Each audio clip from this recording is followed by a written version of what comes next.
Oh iya nih. Tonton YouTuber CRTV. CRTV.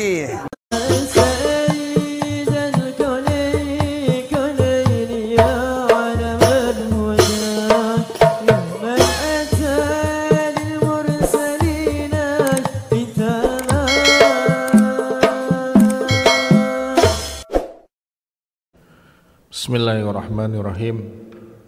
Assalamualaikum warahmatullahi wabarakatuh.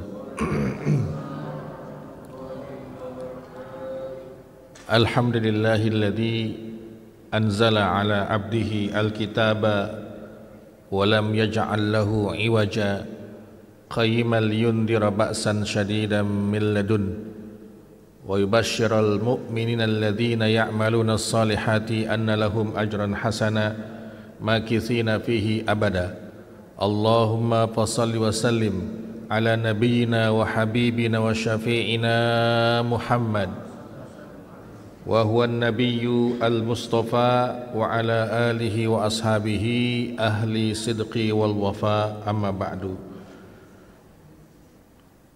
Yang sama-sama kita hormati Ketua DKM Masjid Al-Fajar, Bapak Ibu kaum muslimin wal muslimat, jamaah taklim duha, semoga kita yang berada di majlis ini selalu dirahmati, diberkahi dan diselamatkan oleh Allah Subhanahu wa taala.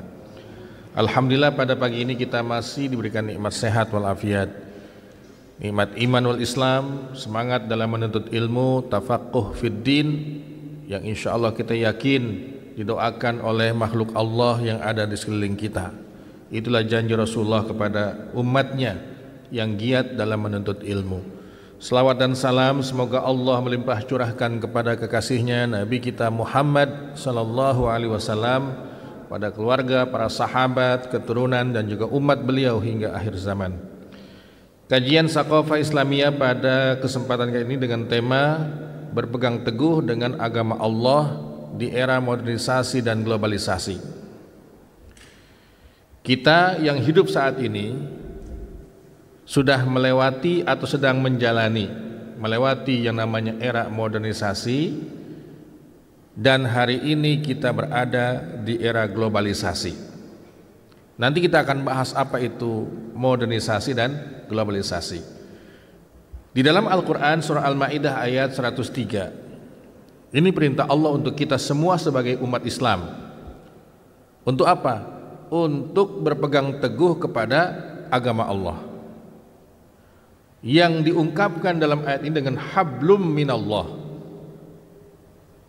wa'tasimu bihablillahi jami'aw wa la tafarraqu wadhkuru ni'matallahi 'alaikum iz kuntum a'daan fa'allafa baina qulubikum fa asbahtum bi ni'matihi ikhwana. Dan berpegang teguhlah dengan tali Allah semuanya. Allah punya tali dalam bentuk kitab suci Al-Quran yang isinya ada tentang keimanan, tentang hukum, tentang akhlak, tentang hubungan manusia dengan sama manusia, Islam dengan non-Islam, sudah ada semua di dalam kitab suci Al-Quran. Wala tafarraqu, jangan kita berpisah dengan tali Allah. Wazkuru ni'matallahi 'alaikum, dan ingatlah dengan nikmat Allah kepadamu. Idz kuntum a'daan, dulu ketika jahiliyah kalian itu bermusuh-musuhan. Sebelum Nabi diutus, ya, kesukuan yang ada di kota Mekah itu luar biasa fanatiknya. Peperangan di antara suku itu sering terjadi. Ketika di Madinah juga sama, Yahudi dengan Yahudi juga sama terjadi peperangan yang sangat lama, yaitu suku Aus dan Al-Khadraj, sama-sama Yahudi, ya. Fa'allafa baina qulubikum, maka dialah Allah mengikat hati kita dengan penuh cinta. Dengan apa? Nikmat iman wal Islam itu. Fa asbahtum bi ni'matihi ikhwana, maka jadilah kamu semua dengan nikmat Islam ini ikhwanan, ya, kita bersaudara dengan ikatan yang sangat kuat. Kalau kita lihat di dalam kitab tafsir sini, Imam At-Tabari mengatakan bihablillahi ay biahdillah. Kita semua punya janji dengan Allah. Ketika di alam rahim dahulu itu, Allah bertanya pada kita sebagai calon manusia, apa kata Allah itu? Alastu birabbikum? Qalu bala syahidna. Berarti kita sudah punya janji ketika kita belum menjadi manusia di alam rahim itu. Yaitu apa? Janji yang paling utama, Allah sebagai Tuhan kita. Allah sebagai Tuhan satu-satunya. Allah sebagai Tuhan yang wajib dan berhak untuk disembah.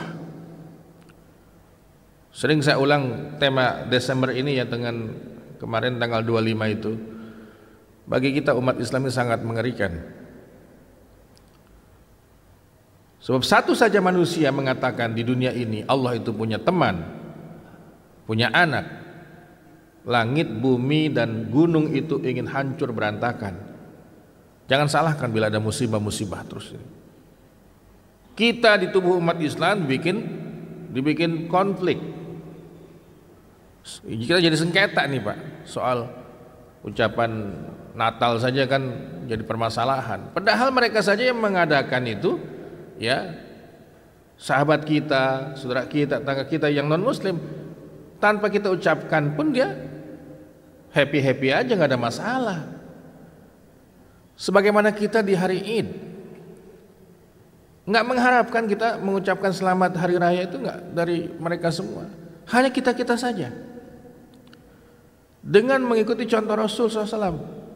Apa bacaannya Pak? Taqabbalallahu minna wa minkum salihal a'mal. Semoga Allah terima amal soleh kita semua. Idun mubarakun, Id yang penuh berkah. Idun sa'id, semoga Id yang bahagia. Dan seterusnya. Ya. Ini ada orang Islam, ya YouTuber lah ya, mempermasalahkan masalah ini. Kita sudah damai, baik-baik, toleransi, malah diangkat-angkat. Ya, saya ini Muslim, tapi bagi saya tidak masalah mengucapkan selamat Natal kepada sahabat kita di luar Islam. Kita sudah rukun, jangan dibikin-bikin lagi masalahnya. Ya kan? Ini ada fikih yang kita harus pegang, ada syariat yang harus kita komitmen dengannya. Bacalah fatwanya MUI, boleh nggak?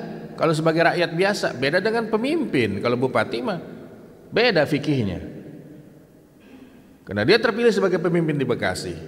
Rakyatnya ada yang Islam, ada yang bukan Islam. Itu namanya fikih pemimpin. Kalau fikih rakyat, kita nggak ada kepentingan. Ya. Jadi peganglah agama Allah. Dan juga di sini disebutkan bi'ahdin wa zimmatin, janji Allah yang kita miliki, dan zimmah yaitu tanggungannya. Kalau kita ikuti taat terhadap perintah Allah, semua dalam Al-Quran, kita akan dapat jaminan dari Allah. Apa jaminannya? Keselamatan, kebahagiaan, ketenangan batin, dan seterusnya. Bihabli minallahi, yakni Al-Quran. Jadi para ahli tafsir mengatakan hablullahi atau hablum minallah ini adalah kitab suci Al-Quran. Demi Allah kita bersumpah pada pagi ini, bila tidak ada kitab suci Al-Quran, maka manusia tidak punya hubungan dengan langit sama sekali. Karena kitab suci yang kita baca, yang kita yakini, dapat pahala membacanya, dari mana datangnya? Tembus langit ketujuh, ada sebuah tempat namanya Al-Arsh, Arsyur Rahman, arsy-Nya Allah Subhanahu wa ta'ala. Ada Lauhil Mahfuz, langit yang paling tinggi itu. Setelah langit ketujuh, itulah yang namanya Lauhul Mahfuz. Kitab suci Quran dari sana. Coba kita renungkan sebuah hadis, ya, bila kita baca Quran itu dimanapun, maka cahayanya tembus ke langit, tempat asalnya itu Lauhil Mahfuz. Jadi hubungan langit dengan bumi itu tercipta dengan adanya kitab suci Al-Quran. Kama fil hadisil Haris al-A'war an Aliyin marfu'an, hadis marfu' fi sifatil Qur'ani, tentang sifatnya Al-Quran. Apa Quran itu? Hablullahil matin, ikatan Allah yang sangat kuat. Wasiratuhul mustaqim, dan jalannya Allah yang lurus, nggak ada kebengkokan, nggak ada kesalahan di dalamnya. Maka ibu-ibu yang biasa kalau Jumat itu yasinan, baca kahfi, ya didalamilah tafsirnya surah Yasin itu, sehingga ketika kita faham, Quran itu menjadi hudan, menjadi petunjuk. Kalau cuma dibaca dapat pahala saja, berkah, ya tempat itu jadi berkah, rumah kita jadi berkah. Tapi bagaimana jadi petunjuk Quran ini? Ada langkah yang berikutnya, itu kita fahami isinya. Dari Abdullah radhiyallahu anhu, qala Rasulullah SAW, inna hadal Qur'ana huwa hablullahil matin. Ini sifat Quran, tali Allah yang kuat, wa huwa nurul mubin, cahaya yang jelas, wa shifaun nafi, penyembuh. Bahkan banyak cerita orang yang positif COVID itu ketika di karantina, imunitasnya semakin kuat ketika dia banyak baca kitab suci Al-Quran. Asy-syifa an-nafi, alat untuk menyembuhkan penyakit, dan itu sangat bermanfaat. Kemudian sifat yang berikutnya adalah ismatun liman tamassaka bihi. Isma itu benteng, penjaga. Liman tamassaka bihi, bagi orang yang berpegang teguh dengannya. Kemudian wa najatun liman ittaba'ahu, dan keselamatan bagi yang mengikutinya. Ikuti Al-Quran. Kenapa kita hari ini menjadi dangkal keimanan kita? Agama Allah itu dikaburkan, ada syubhat, ada kerancuan, padahal sudah jelas dari ulama kita. Kita datang kemana? Ke Israel, tokoh Islam, ulama, kiai, kita damai aja, damai. Kita ini kan sama lah, asalnya dari Nabi Ibrahim, ya. Kenapa kita bermusuhan? Bukan soal itu, konsepnya adalah lakum dinukum waliyadin. Ini agama sudah terbentuk, namanya Yahudi, punya keyakinan yang berbeda dengan kita. Masing-masing manusia itu punya watak. Maka Yahudi punya watak, di mana dia tidak menghormati kemanusiaan, tidak suka dengan Islam, tidak suka dengan Nabi kita Muhammad sallallahu alaihi wasallam. Berapa kali upaya pembunuhan Nabi Muhammad oleh siapa? Oleh Yahudi di masa beliau diutus. Dan Allah sudah menetapkan walan tarda ankal yahudu walan nasara hatta tattabi'a millatahum. Ikuti mereka baru senang. Jadi kita sampai ikut kepada jalannya, ya. Apa itu modernisasi? Modernisasi dalam ilmu sosial merujuk pada sebuah bentuk transformasi, perubahan dari keadaan yang kurang maju menjadi maju. Ini kita sudah jadi manusia modern semua ini. Ibu masak nasi hari ini beda dengan ibu kita zaman dulu. Ya pakai kukusan, bawahnya apa bu? Dangdang ya. Diaronin dulu, terpisah tempatnya, dinaikin ke kukusan. Hari ini enggak, dicuci berasnya, pencet tombolnya, tinggalin belanja, pulang udah mateng gitu ya. Nonton TV nggak pakai manual, didatengin TV-nya dari jauh pakai remote. Bahkan ada ibu yang otomatis, ya bisa buka pintu gerbang karena di WA sama suaminya, tolong bukain pintu gerbang, ini mobil udah mau datang, udah mau nyampe saya, dibukain otomatis ya. Jadi ada istri otomatis itu. Dimanjakan dengan teknologi kita, luar biasa. Apa yang terjadi di Singapura sudah kita saksikan dalam waktu yang sama tadi malam. Indonesia lawan Singapura. Berapa skornya Pak? 4-2. Tahu semua kita itu. Nggak ada yang bisa ditutup-tutupi. Kenapa? Sudah berada di tatanan globalisasi. Informasi begitu cepat, perpindahan manusia dari tempat ke tempat begitu mudah, global. Bahkan dalam istilah ilmu sosial hari ini ada namanya global village, perkampungan global. Bukan global city, bukan perkotaan global. Kampung saja sudah sama dengan kota hari ini. Yang penting punya HP, punya kuota gitu aja. Itu hanya kan Bu, di mana-mana bisa kita berkomunikasi. Jadi kita sudah maju hari ini, sudah lepas dari yang namanya keterbelakangan dalam hidup. Ya. Naik motor matic, mobil matic, matic semua. Ya dimanjakan dengan matic ya, atau otomatis itu. Globalisasi adalah proses mendunianya suatu hal sehingga batas antara negara menjadi hilang. Globalisasi didukung oleh berbagai faktor seperti apa? Perkembangan teknologi, transportasi, ilmu pengetahuan, telekomunikasi dan sebagainya yang kemudian berpengaruh pada kehidupan kita. Dulu mungkin Ustadz tuh bawa kitab dibaca, diterjemahin, dijelasin.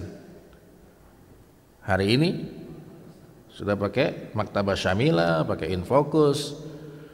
Anak kita kuliah nggak punya buku. Di mana bukunya Pak? Di e-book, electronic book. Dibuka aja linknya, ada semua buku apa yang dia butuhkan. Orang tuanya kuliah zaman dulu, ngumpulin buku dikit-dikit. Ya. Nah, kamu kuliah mana bukunya? Wah, udah beda zamannya. Udah beda zamannya. Ya. Ini globalisasi. Makanya semua bentuk ya perilaku manusia hari ini sangat dipengaruhi dengan dunia teknologi. Kalau nggak paham berarti namanya gaptek, gagap teknologi. Ya. Harus maju kita menjadi orang tua yang menyesuaikan. Kenapa anak kita kok diem aja di kamar itu, main gazet itu? Berarti ada sesuatu yang dia menikmati di situ. Harus tahu kita. Ya. Modernisasi dan globalisasi antara harapan dan tantangan. Ini fakta kehidupan kita. Tinggal kita lihat ini tantangan atau harapan. Dua-duanya ada. Dua-duanya ada. Ya. Dulu tawaf itu yang tidak mampu jalan kaki ditandu. Sekarang enggak, pakai roda matic. Dia pakai remote, dipegang aja tuh, ya. Kecepatan dia yang nggak bisa jalan daripada yang jalan. Ya. Karena teknologi sudah, ya. Jadi ini harapan dan tantangan. Tapi Islam sebagai agama pasti sesuai dengan keadaan apapun. Al-Islamu salihun likulli zamanin wa makanin. Ini keyakinan kita. Kalau saya tinggal di Eskimo sana Ustadz, wilayah salju, bisa nggak saya mengamalkan Islam? Bisa.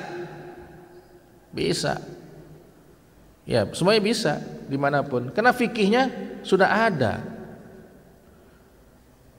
Ada sebuah negara yang tidak kebagian waktu malam sama sekali. Jadi berapa hari itu nggak kebagian malam dia. Maaf, nggak kebagian siang. Jadi malam sepanjang waktu. Kalau ada orang Islam di situ, Pak, pas Ramadan, kan bingung gimana buka puasanya, kapan imsaknya. Bisa nggak diselesaikan oleh fikih? Bisa. Dia bisa mengacu negara terdekat, tetangga. Kalau kita mungkin dengan Malaysia. Malaysia kebagian siang nggak? Kebagian. Berapa lama? Cuman 2 jam. Jadi puasanya cuman 2 jam. Nah, kalau Bapak kepengen puasa cuma 2 jam, pergi ke Skandinavia, tinggal di sana. Jadi bisa selesai. Lah, bukannya pakai jam dinding Ustaz? Enggak bisa, karena waktu puasa itu waktu sholat bukan ukurannya jam tangan, yaitu waktu alam semesta. Waktu alam semesta. Saya ngalami ketika di musim dingin waktu kuliah dulu itu. Itu paling enak puasa Ramadan musim dingin. Itu jam 7 baru imsak, jam 7 Pak. Jam 7 baru imsak. Nanti jam 5 sudah maghrib itu. Tapi ingat ketika musim panas kebalikannya. Jam 3 sudah imsak. Kita subuh aja belum jam 3. Di sana udah imsak. Ya.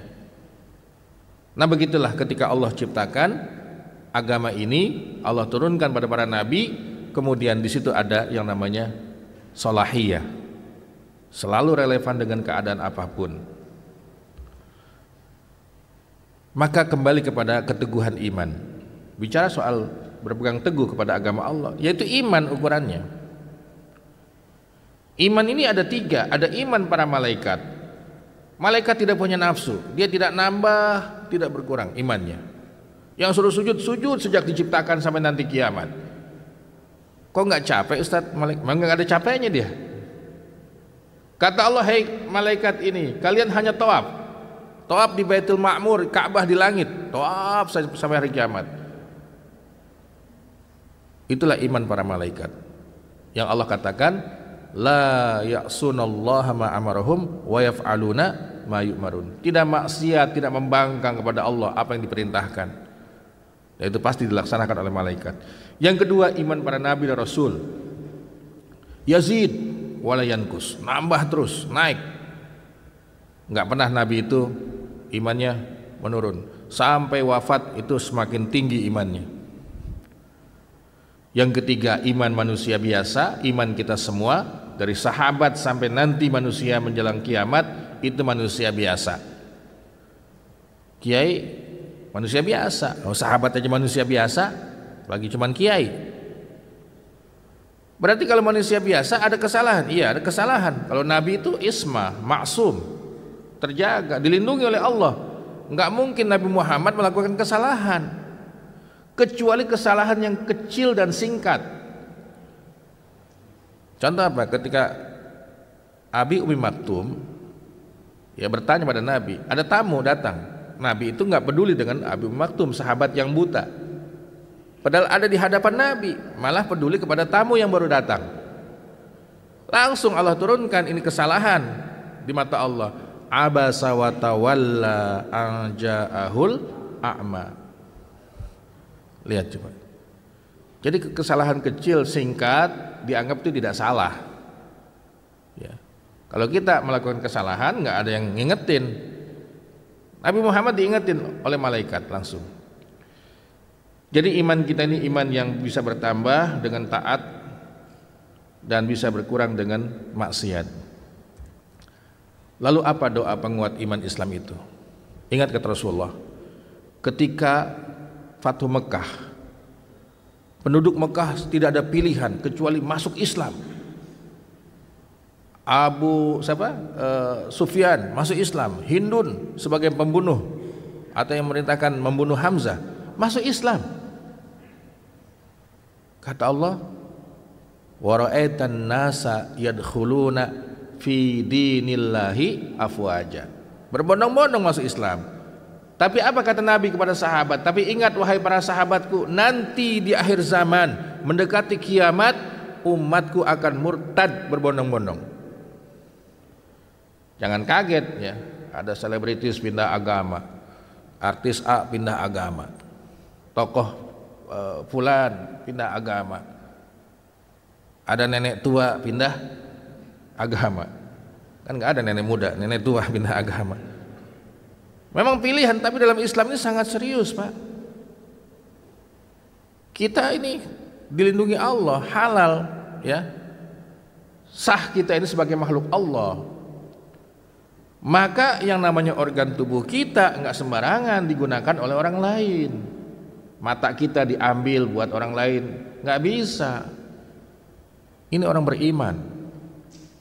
Tapi ketika dia pindah dari Islam kepada non-Islam, maka apapun yang jadi organ tubuhnya itu dihalalkan oleh Allah Subhanahu wa ta'ala. Maka untuk menjaga itu semua, mari kita amalkan ini doa Rasulullah, Hadisnya dari Ummu Salamah bahwa Nabi selalu mengucapkan doa sebagai berikut, ya muqallibal qulubi sabbit qalbi ala dinika. Wahai zat yang membolak-balikan hati, mantapkan hati kami dalam agamamu. Bisa nggak kita doakan anak kita, ya muqallibal qulub sabbit qalbahu ala dinika, mantapkan hati anakku ya Allah dalam meyakini agamamu Islam. Bisa. Jangan kita vonis anak kita yang masih remaja itu aduh bandel banget, nggak mustahil nanti jadi anak yang paling soleh. Betul nggak Pak? Iya, ada itu orang yang hijrah itu Pak, pindah langsung dia dapat hidayah, luar biasa bangganya orang tua itu. Kita seakan-akan mendapatkan jalan buntu. Itu ikhtiar manusiawi, tapi kalau doa kita kepada Allah diijabah. Nggak bosan-bosan minta, Allah sampai malu. Udah nanti saya balik hatinya. Jadi hati yang toleh menjadi hati yang paling soleh. Bahkan disunahkan pegang kepalanya. Kalau anak bandel itu pegang kepala, sini. Didoain. Ya. Sebagaimana Nabi mendoakan Ibnu Abbas, dipegang kepalanya itu. Allah mafaqihu fiddin. Jadikan ya Allah anak ini yang paling alim dalam urusan agama. Maka zaman sahabat nggak ada yang paling alim tentang Quran itu kecuali Ibnu Abbas radhiyallahu anhuma. Ya. Doa yang kedua ini dari Quran. Kalau yang di atas hadis ya, Rabbana la tuzigh qulubana ba'da idh hadaitana wa hab lana min ladunka rahmatan innaka antal wahhab. Sudah hafal Bu? Hafal ya. Banyakin doa ayat ini. Ini ayat tapi doa ya. Karena maksurat itu ada doa dari ayat atau dari hadis, itu maksurat. Ya. Kalau doa Allah mabarik lana fima razaqtana, doa apa Bu? Dari siapa? Dari Nabi. Iya, dari Nabi. Berarti maksurat. Kalau kata Nabi, makanlah dengan tangan kanan, bacalah bismillah. Itu minimal baca bismillah. Ini Allah mabarik lana nggak dibaca, bismillah nggak dibaca. Ngikutin siapa kita? Ya. Betul memang suruh baca bismillah dalam hadis lain. Pada hadis lain lagi juga ada Allah mabarik lana. Kalau kita diundang makan atau jadi tamu, ada nggak doanya buat sahibul bait? Kamu udah ngasih makan, ngasih minum, ada. Ya. Alhamdulillah di atamana, jelas itu wasaqona bil iman. Allahumma at'im man at'amana wa asqi man saqona. Ya Allah, kasih makan orang yang ngasih makan pada saya, kasih minum orang yang ngasih minum kepada saya. Doa bidoa namanya itu ya. Yang ketiga ini setiap waktu petang, waktu sore ya, Rasul saya baca doa. Ini penguat iman dan Islam. Raditu billahi robba wa bil islami dina wa bi Muhammadin sallallahu alaihi wasallam nabiyya wa rasulah. Ini dibaca setiap hari sore itu, pas menjelang maghrib kita baca raditu billahi robba, atau ba'da salat maghrib kita baca wiridan salat, titip doa ini, raditu billahi robba wa bil islami dina wa bi Muhammadin nabiyya wa rasulah. Ini akan menguatkan iman Islam kita. Lalu apa kiat membangun keteguhan terhadap agama Allah Subhanahu wa taala? Yang pertama adalah an akuna musliman fi aqidati. Saya harus mengislamkan akidah saya dengan apa? Dengan talabul ilmi. Ilmu tauhid nggak pernah habis kita bahas. Asmaul Husna 99, setiap pengajian dibahas satu saja dengan detail. Berapa tahun selesai itu? 99 nama Asmaul Husna. Bikin majlis taklim Asmaul Husna sampai habis. Udah habis baru ganti nama lagi. Majlis taklim sifat 20. Ya, ngaji sifat 20 aja tuh, Pak. Karena iman itu ya butuh tafaqquh, butuh thalabul ilmi. Apalagi kita baca tentang ya teori sains dikaitkan dengan Quran, dikaitkan dengan hadis, itu semakin mantap iman kita. Saya pernah kuliah ngambil mata kuliah Al-Quran wal Kaun, Quran dan alam semesta. Ternyata ini sidik jari kita nih 10 nih, atau jempol yang biasa dipakai itu. Jempol manusia nggak ada yang sama, Pak. Satu pun sejak Nabi Adam sampai nanti mendekati kiamat nggak ada manusia yang jempolnya sama sidik jarinya. Apa kata Allah? Bala qadirina ala an nusawiya banana. Banana itu ini jari semua nih 10.